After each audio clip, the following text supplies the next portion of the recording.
Hi everyone, welcome to the Rare Record Room. This is where I'll show you some of the LPs in my record collection, give you a little background to the artists and their recordings, and provide some examples of the record company labels, and noting some important variations in text or differences between sleeves, that sort of thing. Record collecting has been a passion of mine for as long as I can remember. I hope you'll find these informative and useful, but ultimately enjoyable. With that in mind, let's get straight into the content. In this video, I shall be looking at some records from a group styled as the greatest rock and roll band in the world. These Londoners nonchalantly crashed onto the scene in the early 60s and have swaggered their way effortlessly through the music industry ever since. Parents were horrified and the establishment rather stiffly inquired, "Would you let your daughter marry one?" I am of course talking about the legendary Rolling Stones.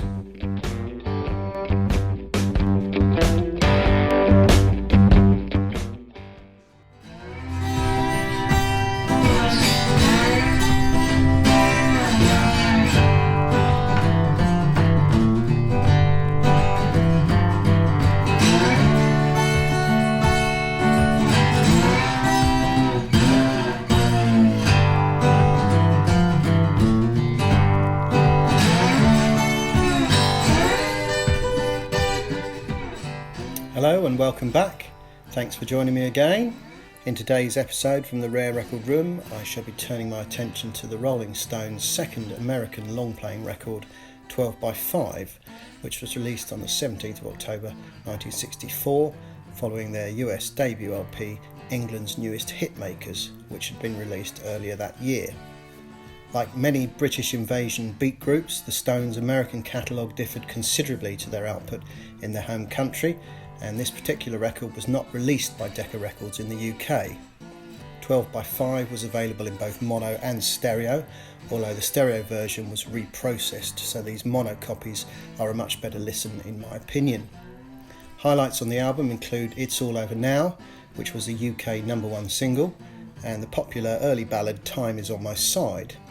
This is quite a blues heavy record and features such songs as Jay McShann's Confessin the Blues, plus the Jagger-Richards compositions Grown Up Wrong and Good Times, Bad Times, which feature some fine signature blues wailing harmonica from the Rolling Stones' in-house blues disciple Brian Jones.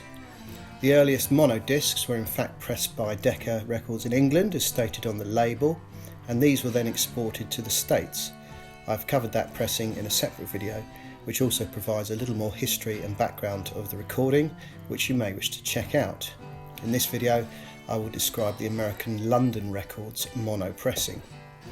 Issued under the catalogue number LL3402 in mono, this appears on a maroon company label with a London Records logo printed in silver without a box surrounding it. The room text is a public broadcast and copying prohibited notice. LPs were manufactured at several different pressing plants across the United States, and there are numerous variations of type, font size and weight and pressing rings. For example, the unboxed copy shown here has the side indicator printed in capital letters, whereas this version, also unboxed, has the word side printed in lowercase type and also has a pressing ring about 20mm from the edge of the label. Both of these feature a credit for the record producer Andrew Loog Oldham at the foot of the label. Slightly later pressings have a revised logo design on maroon or red labels, showing London Records set within a slanted box. Note the error on track 2, where the songwriter is credited as Shan. On the copy to the right, the correct name McShan is printed. The album title 12x5 does not appear on this copy, and in addition there is also the notice Made in the USA in place of the producer Andrew Oldham. In yet another variation of the boxed London logo label, we find both the notice Made in the USA together with the credit for the record producer. Record sleeves are a non-laminated card construction with two card squares pasted over with printed paper slicks. Some sleeves, the earlier ones, will feature the misprint for track 3 of side 2, misspelled as Congratulations with a D. The catalogue number is shown at the top right corner, and the statement printed in USA appears at the lower right corner. The sleeve notes were drafted by the Rolling Stones manager and producer Andrew Loog Oldham, and the arrangement was by the band themselves.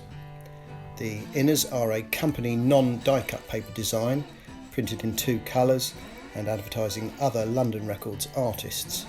To avoid paper scuffs, I keep my copies in a fresh polythene-lined die-cut paper sleeve. And now moving on to the values. The unboxed London logo copies are listed in the 10th edition of the Goldmine Record Album Price Guide with a value of $80 for a decent example. The later box logo design copies on either maroon or red labels are both listed with a value of $50 in fine condition. And that just about brings to an end my brief history run-through look at the US pressed mono copies of the second American Rolling Stones LP, 12x5. That's all for this time. I appreciate you joining me and I hope you enjoyed the content today. If you did like the video, please feel free to hit the button and subscribe to the Rare Record Room channel to see similar episodes and to receive notifications for new uploads as they happen. Thanks for watching and I hope to catch you next time. Until then, take care. Bye for now.